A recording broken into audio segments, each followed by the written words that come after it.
kenapa kita mau turun? Tidak goyang, ini goyang, ini goyang. Mati.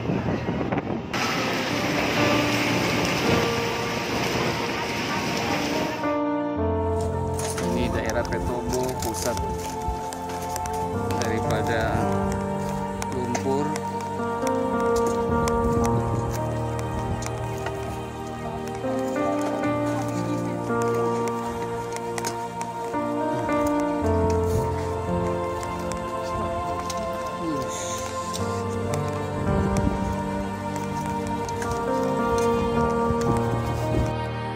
Ketika pertama kali saya mendengar tentang Palu itu mengalami gempa itu memang sebuah kerinduan muncul di hati saya. Yang pertama pasti karena ya saya punya beberapa keluarga yang ada di kota Palu, tapi yang kedua melihat bagaimana kehancuran itu, saya tahu orang-orang di sana memerlukan uluran tangan kita, memerlukan bantuan, dan juga yang terpenting membutuhkan doa karena di sana mereka hidup dalam ketakutan, dalam kecemasan, dan sebuah kerinduan itu Tuhan taruh. Dan ya dengan mungkin karena cara Tuhan ya lalu mengalir begitu saja, ketemu orang-orang yang sama-sama punya beban, dan akhirnya kami bisa berangkat 11 orang ke kota Palu. Dan ketika sampai di sana memang ketika kita hanya mendengar ya ternyata berbeda sekali dengan ketika kita datang langsung. Saya melihat bagaimana kehancuran kota Palu ya ketika pertama kami datang, dari suasana yang mencekam dan Palu seperti kota mati, tidak ada orang dan masih berbau busuk mayat di mana-mana. Bahkan ketika kita sampai di sana masih ada evakuasi mayat. Kehancuran yang begitu luar biasa. Kami melewati daerah-daerah pesisir pantai di kota-kota. Jadi karena di Palu itu yang ada di kota itu hancur karena gempa, yang ada di pinggir laut itu dihancurkan oleh tsunami, yang ada di daerah perbukitan itu karena lumpur, dan di beberapa daerah karena tanah yang bergelombang. Itu benar-benar aduh ya, melihat seperti itu membuat kita meneteskan air mata ya. Dan saya percaya Tuhan pasti punya maksud di balik semua ini. Iya, tapi saya juga melihat dan juga ada rasa syukur melihat beberapa keluarga yang masih tetap ada dalam keadaan baik-baik saja walaupun rumah mereka ada yang hancur ya, bahkan ada yang terbelah dan keluar lumpur dari bawahnya. Bahkan mendengar beberapa juga kisah yang memilukan dari beberapa sahabat yang kehilangan anak, yang kehilangan orang tua, bahkan kehilangan suami. Ketika saat itu terjadi mereka benar-benar tidak tahu, tidak memprediksi, dan benar-benar tidak ada dalam pikiran mereka. Dan itu seperti sesuatu yang datang begitu saja. Ada seorang teman yang berkisah, dia lagi ada di tempat lain, ketika dia pulang dia lihat rumahnya udah nggak ada, dia lihat mobil suami anak-anaknya nggak ada, semuanya ketelan lumpur. Dan itu benar-benar membuat hati kita, aduh ya Tuhan gitu ya, benar-benar melihat apa yang terjadi di tanda-tanda zaman. Iya, saya juga punya adik kandung yang tinggal di kota Palu. Ketika gempa itu terjadi, dia masih sempat menghubungi keluarga. Yang pertama kali gempa, dia masih sempat cerita bahwa ini Palu lagi gempa gitu ya. Dan di depan matanya dia, waktu dia mau jemput, dia lagi pengen jemput anaknya. Di depan matanya dia bilang kampus yang 5 lantai itu roboh dan rata dengan tanah. Dan ponakan saya yang anaknya dia itu sempat lompat ya, masuk di dalam got, dan kayaknya tulang rusuknya satu cedera.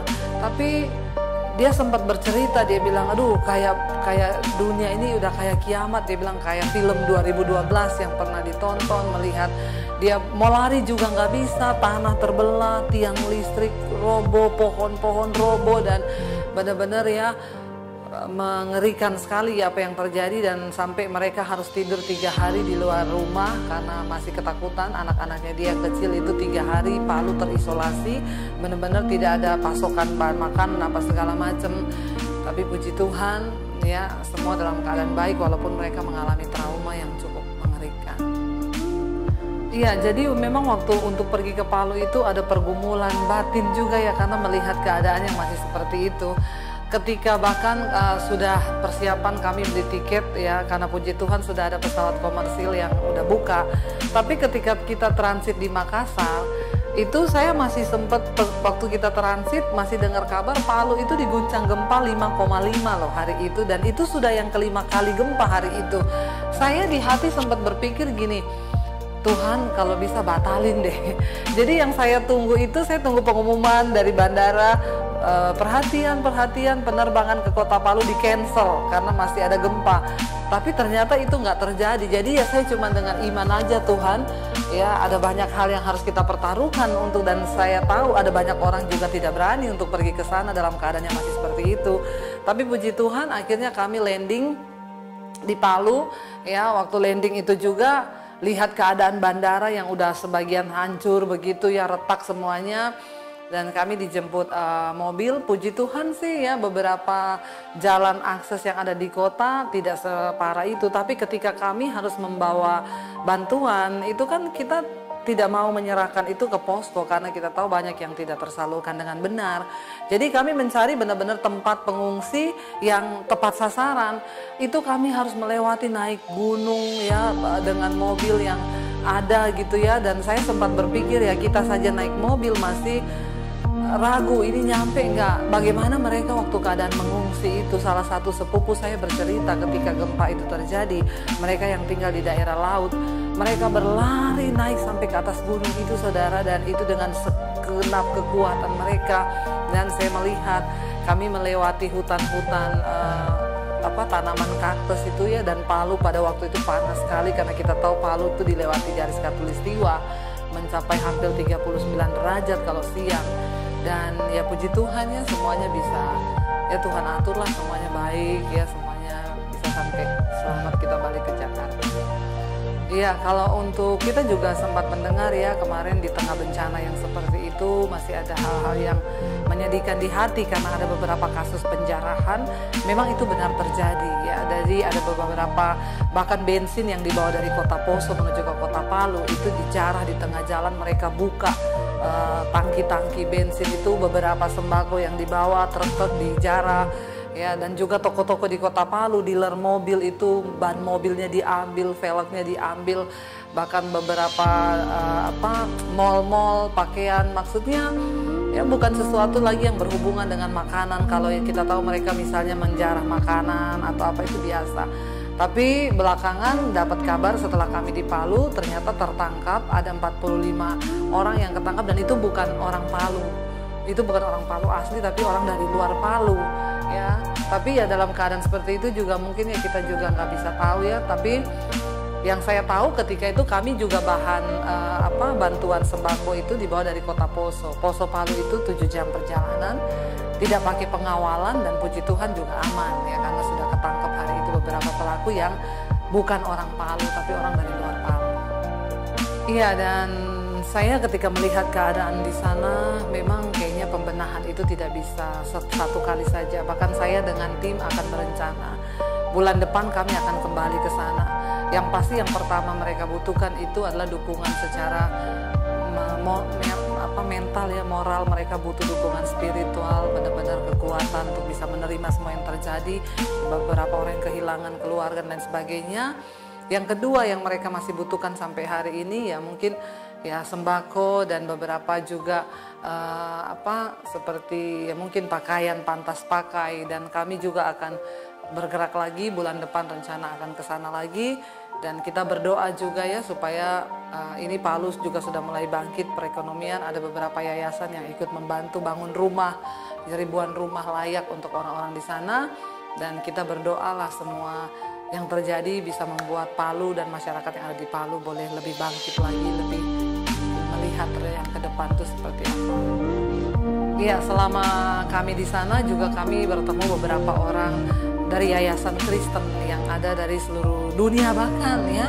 Ketika saya ada di sana kami melihat ya ada pesawat-pesawat dari luar negeri, ada yayasan misi dari Australia, dari Amerika, dari Jepang, itu semua pada datang di sana, dari Korea, dari mana-mana itu ada di sana. Saya juga bertemu dengan beberapa yayasan orang-orang Indonesia, persatuan gereja, persatuan pendeta-pendeta, mereka juga bikin posko-posko bantuan di sana. Dan ya puji Tuhan lah kita melihat di dalam keadaan yang seperti ini ada banyak orang yang tergerak, ada banyak orang yang bisa saling bantu menolong kebutuhan saudara-saudara kita yang ada di Kota Palu. Iya, dengan melihat keadaan yang menimpa Palu kemarin ya memang tidak dipungkiri ada banyak trauma-trauma secara kejiwaan, terutama buat anak-anak kecil contoh saja keponakan saya itu dia berumur sekitar 5 tahun, 4-5 tahun, dia sudah tidak mau kembali ke kota Palu. Jadi dia meminta pada orang tuanya dia tetap mau tinggal di Poso saja karena dengan apa yang dialami. Dan kami melihat ini sebagai sebuah beban untuk kita sama-sama, ya mungkin yang akan kita lakukan ke depan, ya mungkin kita akan menembusi gereja-gereja yang ada di sana dan kita akan bikin ibadah-ibadah KKR kebangunan rohani karena kami tahu dan percaya hanya Tuhan yang sanggup menyembuhkan, hanya Tuhan yang sanggup memulihkan. Kita akan membuat mereka percaya bahwa semua yang terjadi itu di bawah kendali Tuhan, dan bagaimana ke depannya ya pasti lewat doa, lewat ya ada kegiatan-kegiatan kerohanian yang seperti itu. Yang paling penting adalah orang tua yang kita bangunkan imannya supaya juga mereka bisa bangun iman anak-anak mereka. Setelah melihat semua yang terjadi saudara, apa yang kita lihat itu saya percaya ini bukan secara kebetulan karena ada begitu banyak korban jiwa, ribuan ya jiwa yang melayang saat itu. Saya percaya ini bukan hanya sekedar tontonan belaka. Apa yang saya dapat dari Tuhan dari peristiwa ini, satu hal yang Tuhan ingatkan adalah jangan anggap enteng didikan Tuhan. Kita ingat peristiwa Sodom dan Gomora, kita ingat peristiwa air bah, bagaimana ketika murka Tuhan turun dan membinasakan semuanya. Dan ini biar menjadi sebuah pelajaran buat kita bahwa dengan semua yang sudah kita lihat, mari hari-hari ini kita semakin berdoa buat kota kita, buat bangsa kita. Dan firman Tuhan berkata, kita ingat peristiwa Sodom dan Gomora, Tuhan bilang dia mencari orang benar. Abraham bilang, kalau ada 50 orang gimana Tuhan? Aku akan mengampuni dan aku tidak akan membinasakan kota itu. Turun terus sampai 10 orang Tuhan. Jika engkau dapati 10 orang yang benar di kota Sodom, apakah engkau akan menghukum kota itu? Tuhan bilang tidak. Saudara, satu yang saya mau pesankan buat setiap kita yang menonton, yang melihat, buat gereja-gereja Tuhan, buat para hamba Tuhan, buat para jemaat Tuhan. Satu ya, Tuhan bilang begini, ketika umatku yang atasnya namaku disebut berbalik, berdoa, merendahkan diri, mencari wajahku dan berbalik dari jalan-jalan mereka yang jahat, meninggalkan dosanya, maka Tuhan berjanji, aku akan memulihkan negeri mereka, aku akan mengampuni negeri mereka. Dan janji firman Tuhan itu pemulihan, bukan hanya dari segi yang kelihatan saja, tetapi juga pemulihan rohani. Saya berdoa biar semua kita, khususnya bukan hanya yang ada di Palu, di Indonesia, tapi di seluruh yang melihat acara program ini, ayo kita sama-sama merendahkan diri, bertobat, berbalik kepada jalan-jalan Tuhan. Karena semua akan terjadi, tetapi Tuhan berkata orang yang benar akan tetap hidup oleh percayanya kepada janji Tuhan.